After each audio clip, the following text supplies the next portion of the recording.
Hello everyone, welcome to my channel. आज हम इस वीडियो में डिस्कस करेंगे जूनियर ऑफिस असिस्टेंट का सिलेबस, जिसमें हम स्टार्ट कर रहे हैं कंप्यूटर इंट्रोडक्शन से। तो चलिए स्टार्ट करते हैं।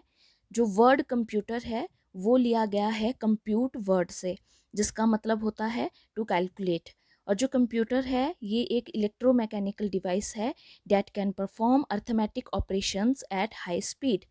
और जो कंप्यूटर है उसको डाटा प्रोसेसर भी कहा जाता है, क्योंकि इसमें हम जो अपना डाटा स्टोर भी कर सकते हैं और वो प्रोसेस होता है, और जब हमें ज़रूरत हो तो हम उसको ले भी सकते हैं, रिट्रीव कर सकते हैं अपना data whenever we desire. Next है डाटा प्रोसेसिंग। ठीक है, the activity of processing data using a computer is called data processing.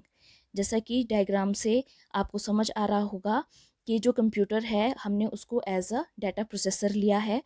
उसमें हम डाटा अपना सेंड करेंगे एज अ इनपुट, जिसमें हमारा डाटा होगा रॉ मटेरियल, और जो हमारे पास प्रोसेस्ड डाटा आएगा, जो इंफॉर्मेशन है, वो हमारी आउटपुट होगी। अब इसमें रॉ मटेरियल क्या, लाइक हम एडिशन कर रहे हैं ए प्लस बी, मतलब ए है हमारे पास 10 एंड बी है हमारे पास 12। ठीक है, ये हम डाटा इसमें मतलब इनपुट हम इसमें कंप्यूटर को देंगे, ये हमारा डाटा प्रोसेस करेगा। क्योंकि ये ह्यूमन लैंग्वेज को अंडरस्टैंड नहीं करता है, मशीन लैंग्वेज को अंडरस्टैंड करता है, तो ये क्या करेगा, उसको कन्वर्ट करेगा मशीन लैंग्वेज में, मतलब मैनिपुलेट होगा डाटा, और हमारे पास जो हमारे पास प्रोसेस्ड डाटा आएगा वो हमारे पास आउटपुट होगी। तो जो आउटपुट आती है वो होगी जो हम ह्यूमन अंडरस्टैंड कर सकते हैं, लाइक 10 + 12 = 22। तो मैंने लास्ट के ये जो पॉइंट्स है इसमें यही लिखा है कि capturing information input data, manipulating the data and managing output results, ये 3 एक्टिविटीज़ होगी डाटा प्रोसेसिंग में। तो जो data is raw material used as input to data processing, and information is processed data obtained as output of data processing. Next है characteristics of computer. ठीक है, automatic. Automatic इसलिए क्योंकि जब हम इसमें कोई भी इंस्ट्रक्शन दे देंगे, कोई भी हम डाटा इसमें दे रहे हैं, जो भी प्रोसेसिंग होगी वो ऑटोमेटिक होगी, उसमें हमारा कोई भी इंटरवेंशन नहीं होगा। ठीक है, तो नेक्स्ट है स्पीड। हाई स्पीड पे काम करता है, एक्यूरेसी अच्छी होती है, डिलीजेंस मतलब ये कभी भी थकेगा नहीं, और विदाउट मतलब इसका कोई वो नहीं है कि इसकी कंसंट्रेशन ख़राब हो जाएगी कंप्यूटर की। ठीक है, खुद काम करेगा। मेमोरी, इसमें कितना भी हम इंफॉर्मेशन मतलब ह्यूज मेमोरी, हम इसमें ह्यूज इंफॉर्मेशन स्टोर कर सकते हैं। नो आईक्यू, ऐसा नहीं है कि हमने कुछ भी इनपुट दिया तो ये अपना उसमें दिमाग लगाएगा, ऐसा कुछ नहीं होता है। ठीक है, नो फीलिंग। ठीक है, इसकी कोई भी अपना कोई फीलिंग नहीं होती है। ठीक है, ऐसा नहीं है कि ये जजमेंटल हो जाएगा। नेक्स्ट है evaluation of computers. Blaise Pascal invented the first mechanical adding machine in 1642। उसके बाद 1671 में baron Gottfried invented the first calculator for multiplications. ठीक है, जो कीबोर्ड मशीन्स थी उसका ओरिजिन हुआ था 1880 में इन द यूनाइटेड स्टेट्स। सभी को ही पता है कि फादर ऑफ कंप्यूटर कौन है, चार्ल्स बैबेज। इन्होंने डिज़ाइन किया था 1842 में फुली ऑटोमेटिक एनालिटिकल इंजन, जो परफॉर्म कर सकता था बेसिक अर्थमेटिक फंक्शंस को। उसके बाद कुछ system names. The mark one computer, जिसका टाइम पीरियड था 1971 से 44 तक।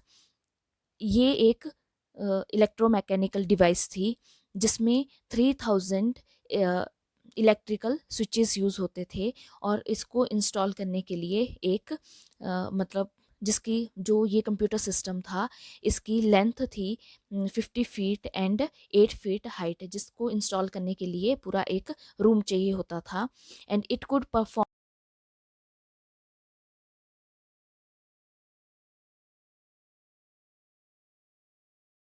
बेरी कंप्यूटर ABC, जिसका टाइम पीरियड 1939 से 42। इसमें वैक्यूम ट्यूब्स यूज़ होती थी और कैपेसिटर्स को यूज़ किया जाता था स्टोरेज के लिए। और इसमें जो कुछ मैथमेटिकल इक्वेशंस है वो ये कंप्यूटर सिस्टम सॉल्व कर सकता था। उसके बाद the electronic numerical integrator and calculator, time period 1943 से 46 तक। ये एक मतलब फर्स्ट इलेक्ट्रॉनिक कंप्यूटर था जिसमें 18,000 वैक्यूम ट्यूब्स यूज़ होती थी। इसको इंस्टॉल करने के लिए 20 टू 40 स्क्वायर फीट का एक रूम चाहिए होता था। The electronics discrete variable automatic computer, 1946 से 52 तक इसका टाइम पीरियड था। और ये फर्स्ट कंप्यूटर था जो बेस्ड था स्टोर्ड प्रोग्राम कॉन्सेप्ट पे।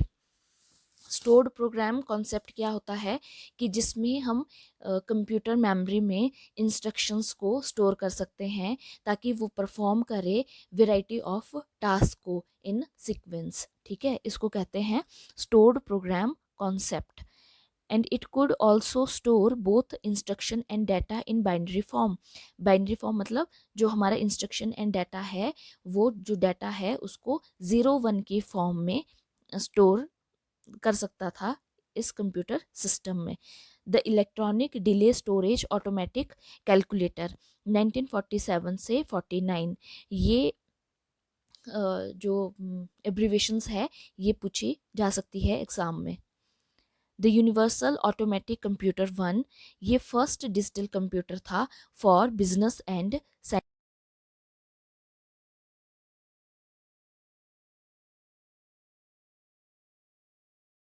अवेलेबल डिजिटल कंप्यूटर था for business and scientific applications के लिए। IBM 650, ये एक इम्प्रूव्ड मॉडल था IBM 700 सीरीज का। उसके बाद कंप्यूटर जनरेशन्स, ठीक है, मतलब टाइम के साथ कंप्यूटर इंडस्ट्री में कितनी डेवलपमेंट हुई है उसको जनरेशन्स के साथ डिवाइड किया हुआ है। टोटल 5 जनरेशन्स है और जो अब जो लेटेस्ट जो हम आज यूज़ कर रहे हैं वो 5th जनरेशन है। फर्स्ट जनरेशन में फर्स्ट जनरेशन टाइम पीरियड 1942 से 1955। इस जनरेशन में क्या होता था कि वैक्यूम ट्यूब्स को यूज़ किया जाता था इलेक्ट्रिकल स्विचिंग डिवाइस, मतलब as a switching device vacuum tubes को यूज़ किया जाता था। उस टाइम पे जो वैक्यूम ट्यूब्स है ये हाई स्पीड पे काम करती थी एज अ स्विचिंग डिवाइस। ठीक है, इलेक्ट्रिसिटी इसमें ज़्यादा कंज्यूम होती थी जिसकी वजह से जो डिवाइसेस है वो जल्दी बर्न हो जाती थी और जो कंप्यूटर सिस्टम है वो उसमें रिपेयर ज़्यादा होती थी। ठीक है, और इसमें इलेक्ट्रोमैग्नेटिक रिलेज यूज़ करते थे मेमोरी के लिए और पंच्ड कार्ड सिस्टम होता था सेकेंडरी स्टोरेज के लिए।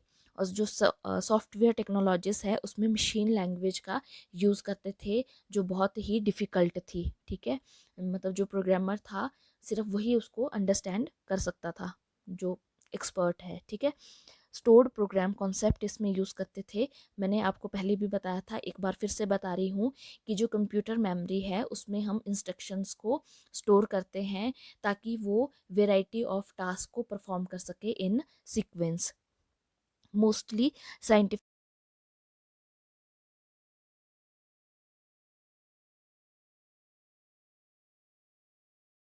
फीचर्स फर्स्ट जनरेशन के, इसमें वैक्यूम ट्यूब्स यूज़ होती थी जिसकी वजह से इसका साइज़ जो होता था वो बड़ा होता था, बल्कि इन साइज़। ठीक है, और जो इंस्टॉल करने के लिए एक पूरा रूम चाहिए होता था और इसको एयर कंडीशनिंग रूम चाहिए होते थे इसके लिए। डिफ़िकल्ट टू यूज़ था, मशीन लैंग्वेज यूज़ होती थी इसमें, कॉस्टली था और thousands of vacuum tubes use होती थी जो कि large amount of heat produce करती थी। ठीक है, इलेक्ट्रिसिटी ज़्यादा कंज्यूम करता था ये, जिसकी वजह से ये जल्दी जल जाता था और मतलब कांस्टेंट मेंटेनेंस चाहिए होती थी कंप्यूटर के लिए। सेकेंड जनरेशन 1955 से 1964। अब इसमें क्या हुआ, जो वैक्यूम ट्यूब्स थी उसको रिप्लेस कर दिया ट्रांजिस्टर ने, और जो ट्रांजिस्टर्स थे वो 1947 में उनको इन्वेंट किया गया था और इनको इन्वेंट किया था John Bardeen, William Shockley and Walter. इन्होंने इसको इन्वेंट किया था, बट 1950 तक इसको कंप्यूटर सिस्टम में यूज़ नहीं किया गया था। जो इसमें सेकेंड जनरेशन में डिस्क का यूज़ होता था सेकेंडरी स्टोरेज के लिए, और मैग्नेटिक कोर मेमोरी इसमें यूज़ होती थी, मैग्नेटिक टेप्स इसमें यूज़ होती थी, और सॉफ्टवेयर में बैच ऑपरेटिंग सिस्टम इसमें यूज़ करते थे।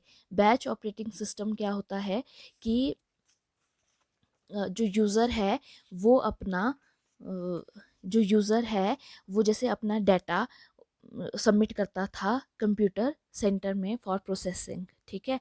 जो ऑपरेटर होता था कंप्यूटर सेंटर में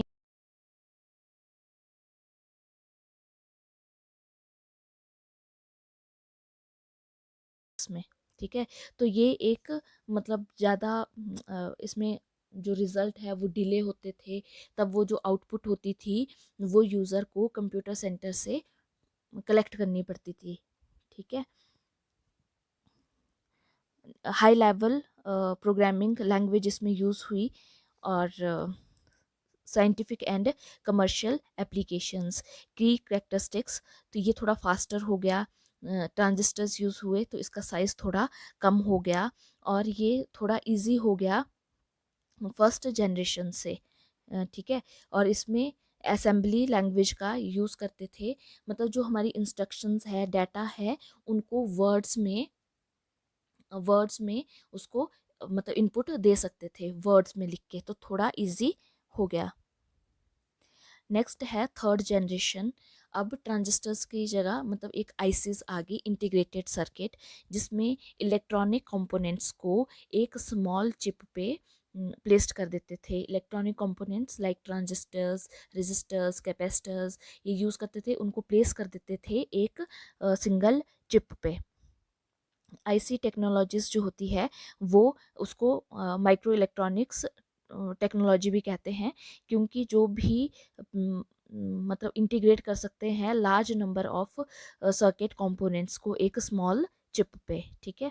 और इसमें थर्ड जनरेशन में जो यूज़र है वो कीबोर्ड का यूज़ करने लग गया, मॉनिटर एंड इंटरफेस करने लग गया ऑपरेटिंग सिस्टम से, ठीक है। एंड जो कंप्यूटर है वो बहुत सी एप्लीकेशंस रन कर सकता था at one time. Hardware technologies इसमें आईसिस जो है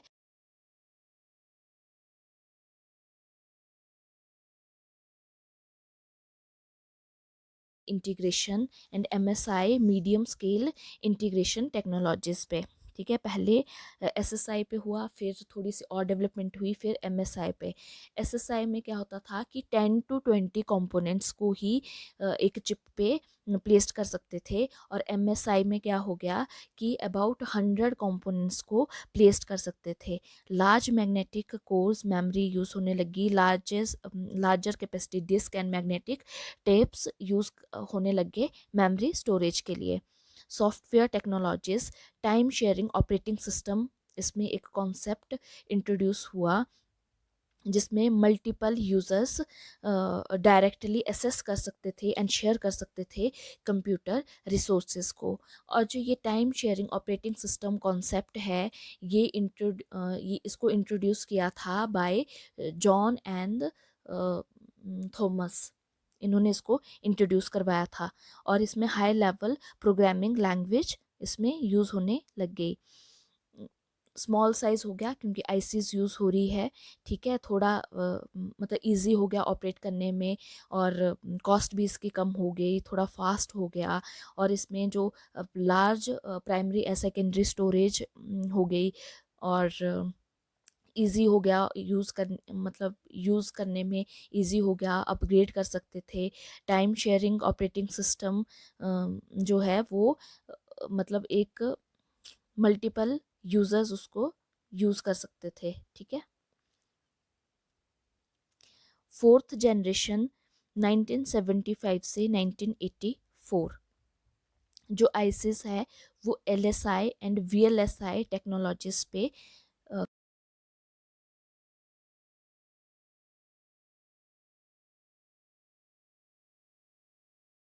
मतलब हम 30,000 कंपोनेंट्स से ज़्यादा प्लेस्ड कर सकते थे एक चिप पे, और VLSI में नियर अबाउट 1 मिलियन कंपोनेंट्स को प्लेस्ड कर सकते थे एक स्मॉल चिप पे।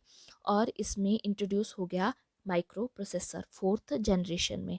जो माइक्रो प्रोसेसर है उसमें क्या होता है कि जो भी सर्किट ज़रूरी है जो परफॉर्म करे अर्थमेटिक लॉजिक्स को, कंट्रोल फंक्शनिंग को, और जो भी बेसिक एक्टिविटीज़ है कंप्यूटर्स की, जितनी भी उस चीज़ के लिए सर्किट्स यूज़ होते हैं उसको एक सिंगल चिप पे प्लेस्ड कर सकते थे।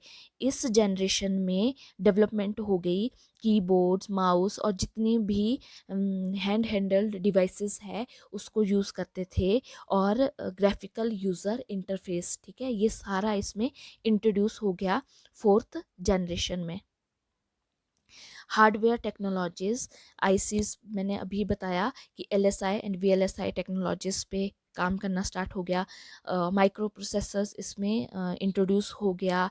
जो हार्ड डिस्क है इनबिल्ट इनबिल्ट हार्ड डिस्क, वो इसमें इंट्रोड्यूस हो गई for secondary storage. Magnetic tapes and floppy disk उसको यूज़ करने लगे portable storage media. Personal computers इसमें इंट्रोड्यूस हो गए। और software technologies, operating system for PC with graphical user interface, multiple Windows on a single terminal screen, ठीक है, multi processing operating system, C++ programming language, ये इसमें इंट्रोड्यूस हो गई। Object oriented design and programming,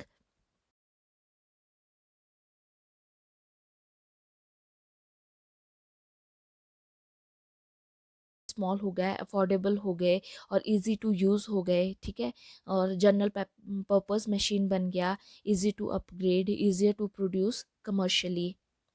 5th generation 1989 से जो आज तक हम यूज़ कर रहे हैं, इस जनरेशन के बारे में ज़्यादा बताने की ज़रूरत भी नहीं है, क्योंकि सबको ही पता है कितनी डेवलपमेंट हुई है, कितना कुछ हम यूज़ कर रहे हैं, इंटरनेट यूज़ कर रहे हैं, कहीं से भी कहीं मतलब एक कंट्री से दूसरी कंट्री में हम कनेक्ट हो सकते हैं। इतना कुछ चेंजेस इस जनरेशन में हुआ है। 5th जनरेशन में इंटरनेट इंटरनेट यूज़ करने लगे हम 5th जनरेशन में, ठीक है। तो इसमें जितनी भी डेवलपमेंट है मुझे बताने का ज़्यादा ज़रूरत नहीं है, बट फिर भी 5th जनरेशन में आर्टिफिशियल इंटेलिजेंस, ठीक है, इसमें, और ये अभी भी डेवलपमेंट में है। मैनी एप्लीकेशंस, मतलब there are many applications which are used in this generation, like voice recognition which is being used today, ठीक है। The goal and target of this generation is to develop the devices that respond to natural languages। जो hardware technologies है, जो ICs with VLSI and ULSI technologies, ultra large scale integration, ठीक है, जिसमें हम near about 10 million components को placed कर सकते हैं एक स्मॉल चिप पे। Multi core processor chips, larger capacity main memory, larger capacity hard disk, ठीक है। अब तो मतलब हम अपनी जो भी कंप्यूटर मेमोरीज है, लैपटॉप की जो मेमोरीज है उसको बढ़ा,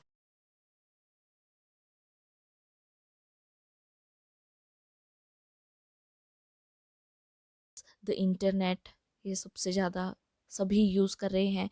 software technologies, world wide web, multimedia applications, internet based applications, multi core operating system, सब यूज़ कर रहे हैं। सबको पता है कि 5th जनरेशन में कितने कुछ चेंजेस आए हैं। अगर आपको मेरी वीडियोस अच्छी लग रही हैं तो प्लीज़ लाइक कीजिए, और जो आपके फ्रेंड्स प्रिपेयर कर रहे हैं एग्ज़ाम के लिए उनको शेयर कीजिए, और मेरे चैनल को सब्सक्राइब कीजिए, बेल आइकन को ज़रूर दबाएं ताकि आपको मेरी अपकमिंग वीडियोस की नोटिफिकेशन आ जाए, ठीक है। हम ये सिलेबस 21 मार्च को इसका एग्ज़ाम है जूनियर ऑफिस असिस्टेंट का, तो तब तक हम इसको कवर कर लेंगे। जल्दी से जल्दी वीडियोस आती रहेगी और जल्दी से हम पूरा सिलेबस इसमें कवर कर देंगे। Thank you for watching my video. Thank you so much.